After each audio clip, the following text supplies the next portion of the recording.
नमस्कार दोस्तों, मैं हूं मुक्ता दीक्षित एस्ट्रोलॉजर। इस वर्ष जो है शरद पूर्णिमा यानी कि कोजागरी पूर्णिमा के नाम से भी इसे जाना जाता है और यह व्रत जो है इस बार जो है 30 अक्टूबर के दिन मनाया जाएगा।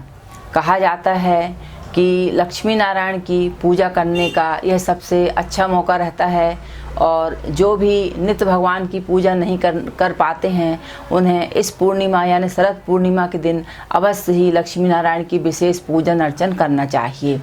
कहा जाता है कि इस दिन चंद्रमा जो रहता है अपनी 16 कलाओं से युक्त होकर पृथ्वी पर धन की वर्षा करता है। शरद पूर्णिमा के दिन माता लक्ष्मी विष्णु जी के पूजन अवश्य ही करना चाहिए। ऐसा करने से जो है मनोकामनाएं पूरी होती हैं और धन लक्ष्मी की प्राप्ति होती है। पूर्णिमा के दिन रात्रि में जागरण किया जाता है और साथ ही साथ इसमें इस त्यौहार इस व्रत का सबसे बड़ा खास बात यह रहती है कि इस व्रत में जो है खीर बना करके उसका दान पुण्य किया जाता है और साथ में उसमें अमृत की वर्षा करने के लिए रात्रि में उसे घर की छत पर रखा जाता है और ठीक 12 बजे कहा जाता है कि अमृत बरसता है। उसके बाद उसको उस खीर का सबको सेवन करना चाहिए। वह स्वास्थ्य, आरोग्य और यश और कीर्ति प्रदान करने वाली हो जाती है। तो इस प्रकार से और व्यक्ति इस पूर्णिमा व्रत को करके अपनी मनोकामनाएं पूरी कर सकते हैं।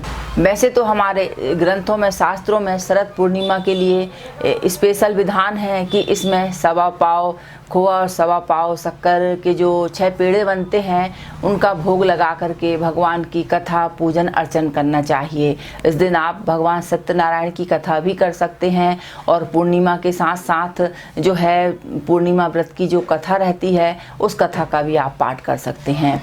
तो कहा जाता है, लेकिन कुछ ऐसे प्रयोग हैं जो हमें इस दिन अवश्य ही करना चाहिए।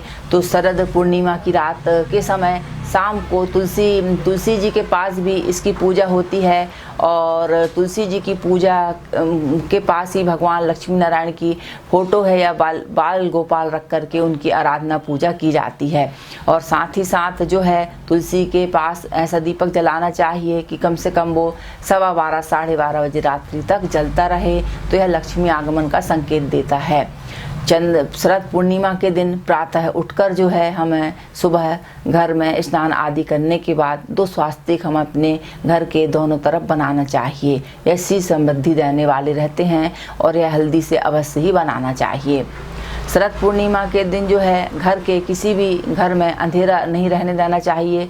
चारों तरफ लाइट रोशनी अवश्य रहना चाहिए। ऐसा करने से लक्ष्मी की विशेष कृपा प्राप्त होती है और इस दिन दान पुण्य करने का विशेष जो है महत्व रहता है। तो कोई भी यदि आपके घर आता है तो उसे निराश नहीं लौटाना चाहिए। माँ लक्ष्मी की प्रसन्नता के लिए माता लक्ष्मी को जो है खीर, मखाना, दही, पान, बतासे आदि का भोग अवश्य लगाना चाहिए। और सुख समृद्धि के लिए रात्रि में जागरण किया जाता है। यदि आप आर्थिक स्थितियों से बहुत अधिक परेशान हैं तो आपको विष्णु सहस्त्र नाम का पाठ करना चाहिए। विष्णु सहस्त्र नाम का पाठ करने से कार्य व्यापार की सिद्धि होती है, धन समृद्धि बढ़ती है। इसके साथ ही जो रहता है शरद पूर्णिमा के दिन जो है, जैसा कि मैंने पहले बताया था कि खीर बना करके उसमें अमृत बरसाया जाता है। फिर उसको खाने से जो है सुबह खीर प्रसाद स्वरूप खाने से स्वास्थ्य वर्धक हो जाती है, रोगों का नाश करने वाली हो जाती है, बल और पुष्टि प्रदान करती है। लक्ष्मी जी की प्रसन्नता के लिए रात को जो है ओम श्री लक्ष्मी जी के मंत्रों का आपको जाप अवश्य करना चाहिए। आप कोई भी मंत्र ले सकते हैं। ओम श्री महालक्ष्मी नमः, ये लक्ष्मी जी का सबसे सरल मंत्र है। इसका भी आप रात्रि में जागरण करते हुए जो है जाप कर सकते हैं। इससे आपकी धन की आर्थिक दिक्कतें जो हैं दूर होती हैं। शरद पूर्णिमा के दिन आप 5 कौड़ी लेकर के, 2 कपूर लेकर के, लौंग लेकर के, गोमती चक्र लेकर के पूजन करके यदि आप धन स्थान पे रखते हैं तो यह आपको बरकत देने वाली हो जाती है। शरद पूर्णिमा के दिन चंद्र भगवान को अर्घ्य भी अवश्य दिया जाता है।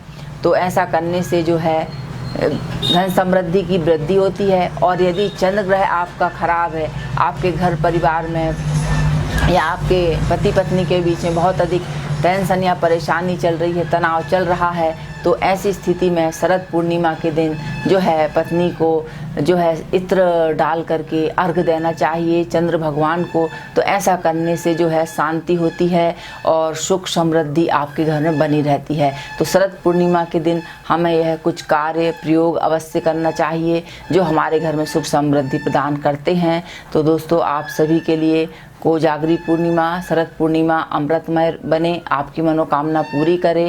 इन्हीं कामनाओं के साथ धन्यवाद। वीडियो को आप लाइक कीजिए, शेयर कीजिए, सब्सक्राइब कीजिए। देखने के लिए बहुत बहुत धन्यवाद।